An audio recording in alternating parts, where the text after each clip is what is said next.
بسم اللہ الرحمن الرحیم۔ معزز ناظرین، حضرت خالد بن ولید رضی اللہ تعالیٰ عنہ فرماتے ہیں کہ اسلام قبول کرنے سے پہلے میں تقریباً ہر مارکے میں رسول اللہ صلی اللہ علیہ وآلہ وسلم کے مقابلے میں بڑے تکبر سے آیا۔ ہر مرتبہ آپ صلی اللہ علیہ وآلہ وسلم کا رعب اور دبدبہ میرے دل میں طاری ہو جاتا، یہاں تک کہ اللہ تعالیٰ نے میرے دل میں اسلام کی محبت پیدا کر دی۔ ایک مرتبہ رسول اللہ صلی اللہ علیہ وآلہ وسلم اپنے صحابہ کرام رضی اللہ تعالیٰ عنہم کو میدان جنگ میں ظہر کی نماز پڑھا رہے تھے۔ اس وقت میں نے دل میں سوچا کہ یہ بہت اچھا موقع ہے، اگر اس وقت حملہ کر دیا جائے تو مسلمانوں کو زبردست نقصان پہنچایا جا سکتا ہے، لیکن حوصلہ نہ کر سکا۔ مجھے ایسے محسوس ہوا جیسے کوئی غیبی طاقت مجھے روک رہی ہے۔ پھر نبی کریم صلی اللہ علیہ وآلہ وسلم نے اسی میدان میں عصر کی نماز پڑھائی۔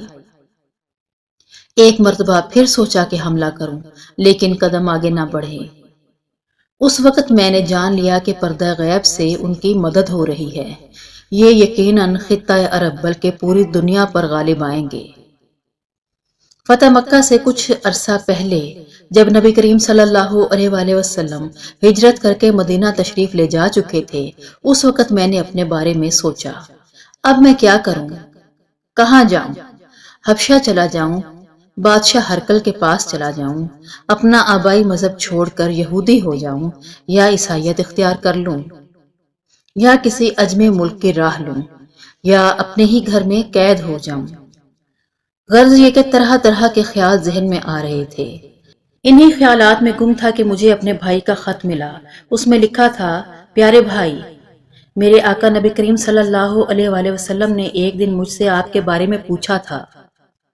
انہوں نے پوچھا کہ خالد کہاں ہے؟ تو میں نے عرض کیا کہ اے اللہ کے رسول، ایک دن میں خالد کو ضرور آپ کی خدمت میں لے آؤں گا۔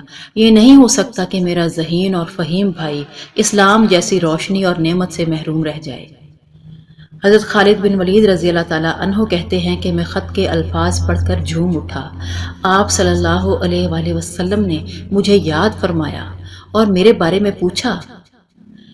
اسی دوران میں نے گہری نیند میں ایک خواب دیکھا کہ ایک تنگ و تاریک اور بے آب و گیاہ جگہ سے سبز و شاداب اور کھلے میدان کی طرف جا رہا ہوں۔ آنکھ کھلی تو دل میں ایک خوشگوار احساس پیدا ہوا اور میں نے مدینہ جانے کا پختہ ارادہ کر لیا۔ ساتھ ہی میری خواہش تھی کہ مدینہ کی طرف جانے کے لیے کوئی ساتھی مل جائے۔ میں نے عثمان بن طلحہ رضی اللہ تعالیٰ عنہ سے اپنے دل کی بات کا ذکر کیا۔ وہ خوشی سے میرے ساتھ چلنے کو تیار ہو گئے۔ آخر ہم روانہ ہو گئے۔ دوران سفر عمر بن عاص رضی اللہ تعالیٰ عنہ سے ملاقات ہوئی۔ انہوں نے مجھ سے پوچھا کہ کہاں جا رہے ہو؟ میں نے بتایا کہ اسلام کی کشش مجھے مدینہ کی طرف کھینچے لے جا رہی ہے۔ پھر میں نے ان سے پوچھا کہ آپ کا ارادہ کہاں کا ہے؟ انہوں نے جواب دیا، یہی جذبہ لے کر میں گھر سے نکلا ہوں۔ اب ہم تینوں ایک ساتھ چل پڑے ہیں۔ یکم صفر 8 ہجری کو مدینہ طیبہ میں نبی کریم صلی اللہ علیہ وآلہ وسلم کی خدمت میں حاضر ہوئے۔ میں نے نہایت ادب اور احترام سے آپ صلی اللہ علیہ وآلہ وسلم کو سلام کیا۔ آپ صلی اللہ علیہ وآلہ وسلم نے مسکراتے ہوئے میرے سلام کا جواب دیا۔ میں نے کلمہ پڑھ کر اسلام میں داخل ہونے کا اعلان کیا۔ اس پر رسول اللہ صلی اللہ علیہ وآلہ وسلم نے فرمایا، خالد، تمہاری دانش اور فہم و فراست کی وجہ سے مجھے یہی امید تھی کہ تم ایک دن ضرور اسلام قبول کر لو گے۔ میں نے نبی کریم صلی اللہ علیہ وآلہ وسلم کے ہاتھ پر بیعت کرتے ہوئے عرض کی، اے اللہ کے رسول، میرے لیے اللہ تعالیٰ سے دعا کریں۔ میں لوگوں کو تلوار کے ذریعے اسلام سے روکتا رہا ہوں اور مسلمانوں کے لیے طرح طرح کی مشکلات پیدا کرتا رہا ہوں۔ نبی کریم صلی اللہ علیہ وآلہ وسلم نے میری پریشانی دیکھ کر فرمایا، گھبراؤ نہیں خالد، اسلام قبول کرنے سے دور جاہلیت کے تمام گناہ خود بخود مٹ جاتے ہیں۔ میں نے عرض کیا، اس کے باوجود میری درخواست ہے کہ آپ میرے حق میں ضرور دعا فرمائیں۔ چنانچہ نبی کریم صلی اللہ علیہ وآلہ وسلم نے میرے لیے دعا فرمائی، الہی خالد بن ولید کو بخش دے، الہی خالد بن ولید پر رحم فرما، الہی اس کی تمام خطائیں معاف فرما، بلا شبہ تو بخشنے والا مہربان ہے۔ خالد بن ولید رضی اللہ تعالیٰ عنہ فرماتے ہیں کہ میں نے اپنا خواب حضرت ابو بکر کو سنایا تو انہوں نے تعبیر میں یہ بیان کیا کہ تنگ و تاریک جگہ سے مراد کفر اور شرک کی زندگی ہے اور سبز و شاداب میدان سے مراد اسلام ہے۔ اللہ تعالیٰ آپ کو کفر کی تاریکیوں سے اسلام کے وسیع اور روشن میدان کی طرف لے آیا ہے۔ اسلام قبول کرنا آپ کو مبارک ہو۔ خالد بن ولید کسی خوف یا لالچ کی بنیاد پر اسلام میں داخل نہیں ہوئے تھے۔ نبی کریم صلی اللہ علیہ وآلہ وسلم کی پرکشش شخصیت سے وہ اس قدر متاثر ہوئے کہ انہوں نے اسلام کو قبول کر لیا۔